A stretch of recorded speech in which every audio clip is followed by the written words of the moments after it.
मावळ तालुक्यातील महसूल विभाग आज पूर्णपणे ठप्प झाल्याचे चित्र आहे।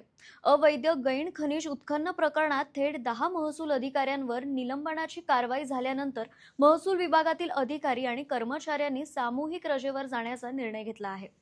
वडगाव मावळसह संपूर्ण तालुक्यात आज महसूल कार्यालयांमध्ये दिवसभर शुकशुकाट पाहायला मिळाली। निलंबनाची कारवाई मागे घेईपर्यंत आंदोलन सुरूच ठेवण्याचा इशारा महसूल संघटनांनी दिला आहे। नेमकं प्रकरण काय आहे हे आपण जाणून घेऊया। तर मंगरुळ गावच्या हद्दीतील अवैध गैण खनिज उत्खनन प्रकरणावर आमदार सुनील शेळके यांनी हिवराळी अधिवेशनात लक्षवेधी मांडली होती। यानंतर महसूल मंत्री चंद्रशेखर बावनकुळे यांनी कोणतीही चौकशी न करता थेट 4 तहसीलदार, 4 मंडल अधिकारी आणि 2 तलाठी अशा 10 जणांच्या निलंबनाची घोषणा विधानसभेत केली। या कारवाईमुळे महसूल विभागात तीव्र नाराजी पसरली आहे।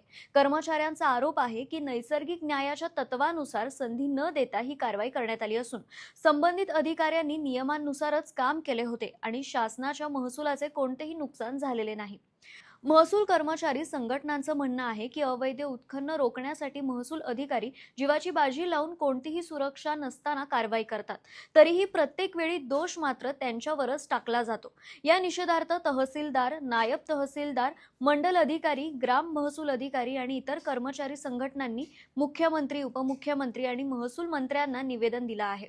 आता सरकार या आंदोलनाची दखल घेते का, निलंबनाची कारवाई मागे घेतली जाते का, याकडे संपूर्ण राज्याचं लक्ष लागलं आहे।